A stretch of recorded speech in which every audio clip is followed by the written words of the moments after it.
Bonjour, ses amis. Aujourd'hui, nous commençons que la question on a demandé pour celui qui cherche le provisoire.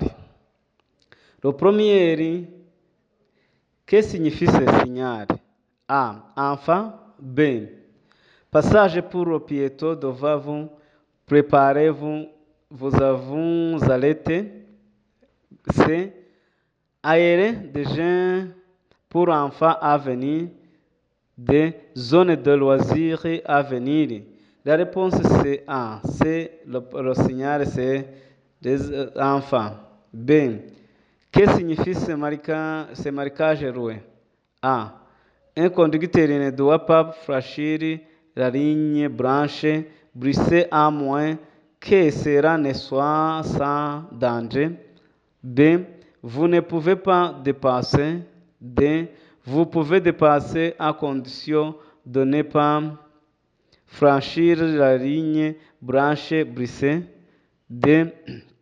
Vous ne pouvez pas effectuer des manœuvres inversées. La réponse c'est A. 3. Vous ne pouvez pas voir clairement derrière lorsque vous reculez. Que devez-vous faire? A.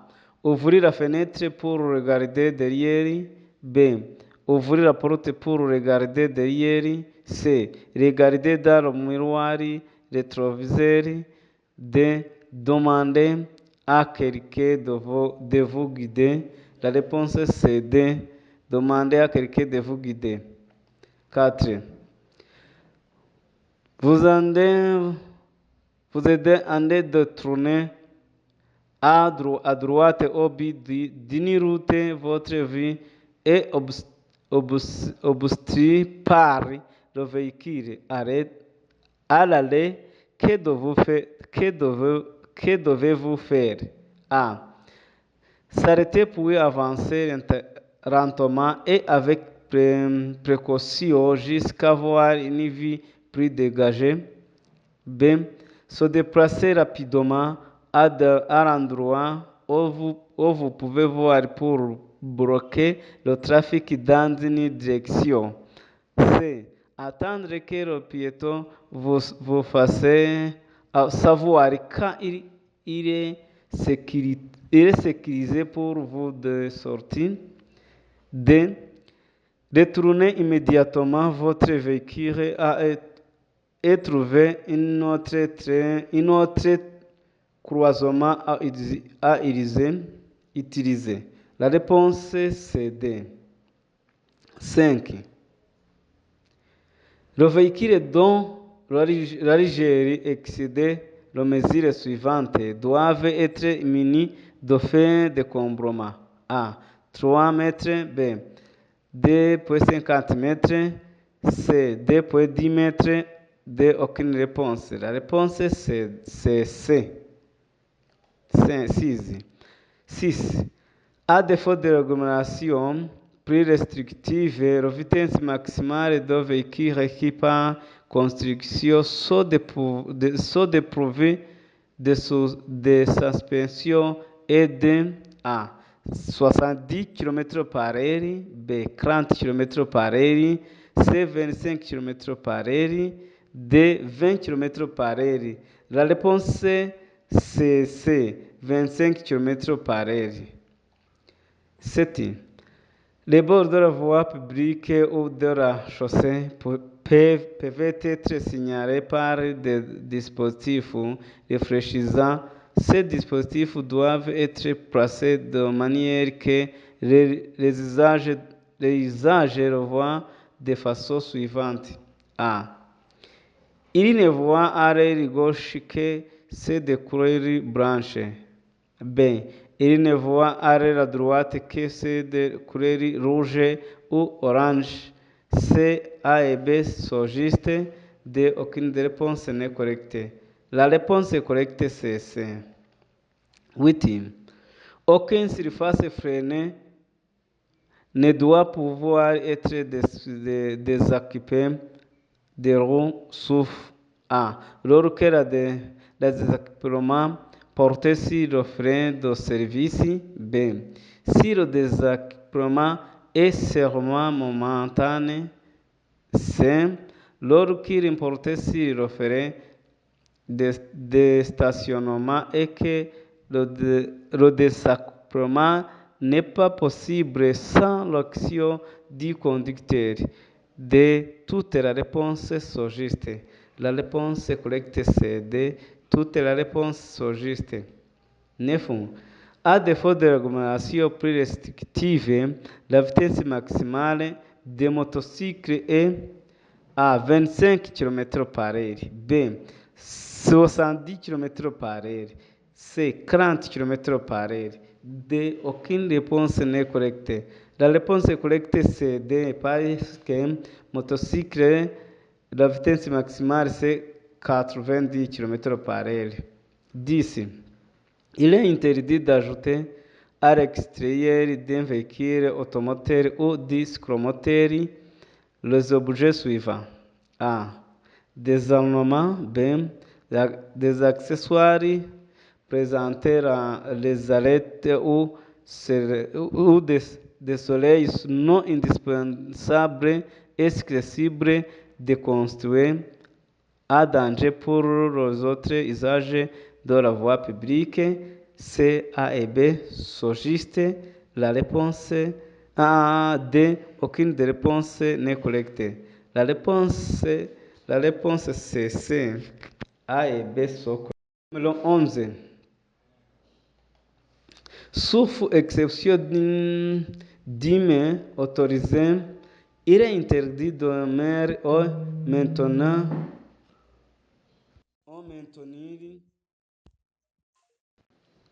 maintenir en circulation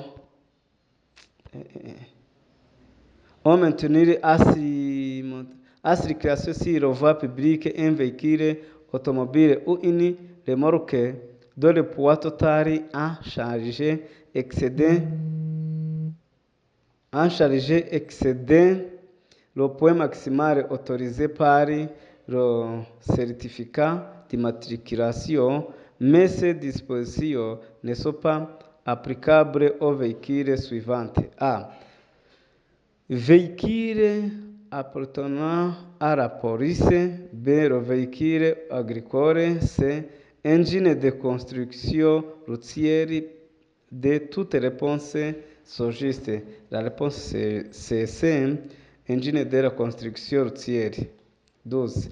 Le feu de route de couleur blanche ou jaune des véhicules à moteur dont le cylindre n'excède pas 125 cm3 doivent la nuit par atmosphère limpide permettre un éclairage de la chaussée sur une distance d'au moins 100 mètres. B.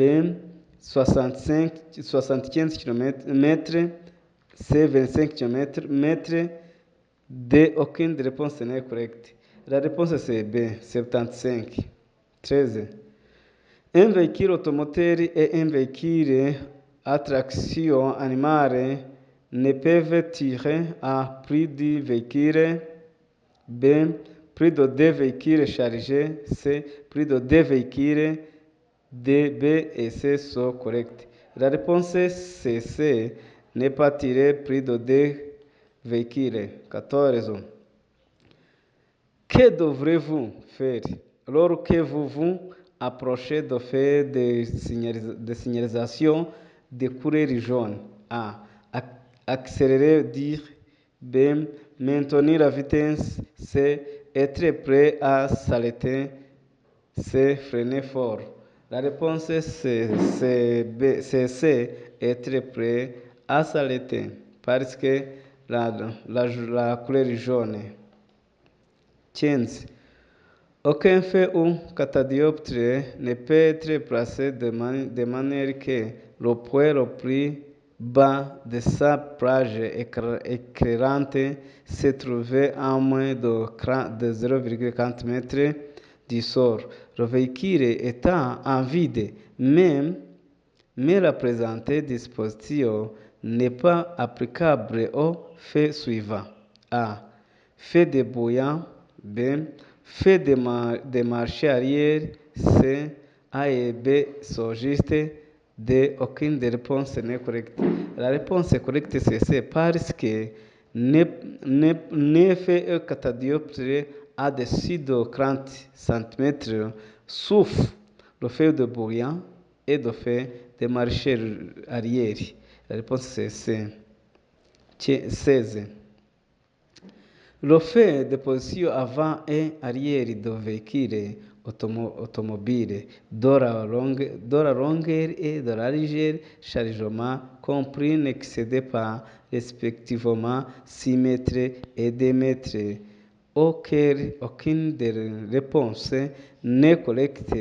Autres véhicules aériens peuvent être remplacés par des faits suivants. Lorsque ces véhicules à l'arrêt ont un stationnement dans une agglomération sont rangés parallèles au bord de la chaussée.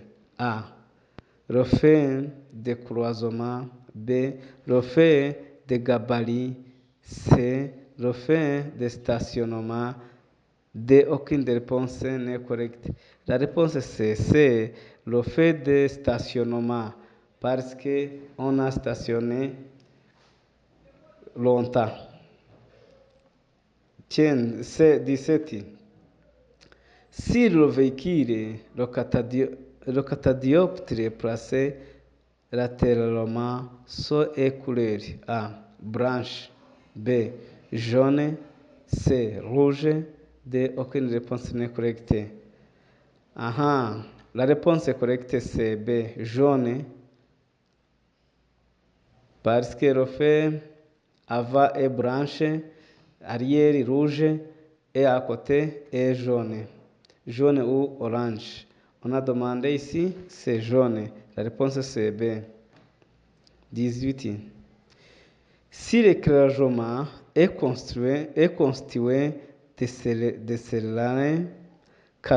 céréales, café, pêche, carbone de bois, coton non ingénieux, poire, herbe branchage, eau fourragée et branque à l'exception des barres comprimés, sa largeur peut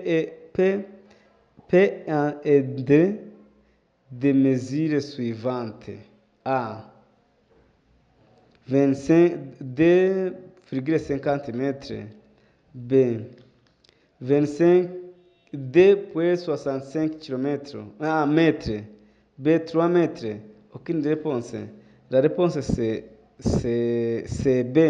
Parce que si le chargement, on a demandé les objets qui portent dans un véhicule. Et 25, on augmente la largeur de ce véhicule. La réponse c'est B. 19. Une largeur ligne blanche continue peut être tracée sur le chaussée pour marquer A. Le bord fixe de la chaussée. B. L'espace réservé pour l'arrêter à stationnement. C. Le passage que la conducteur de cycle doivent utiliser. D. Aucune réponse correcte. La réponse c'est A. Le bord de la chaussée. 20. Et quelques qui suivent, on a qui cherche pour étudier le véhicule, pour étudier la moto, pour étudier le quelque pour ce qui la permission de conducteur. On a demandé pour aider. La numéro de téléphone on utilisé pour la classe on a utilisé ce Ganza Driving School. 20. À défaut de l'agglomération descriptive spécifique, la vitesse maximale de véhicules automobiles à usage de placer au taxi dont le poids maximum autorisé n'excédait pas 3,5 tonnes et 60 km par heure, 40 km par heure, 75 km par heure, 20 km par heure. La réponse c'est 75 km par heure. Merci qui nous avancé. On a besoin, on a appelé numéro ci-dessous de cette chaîne. Merci beaucoup.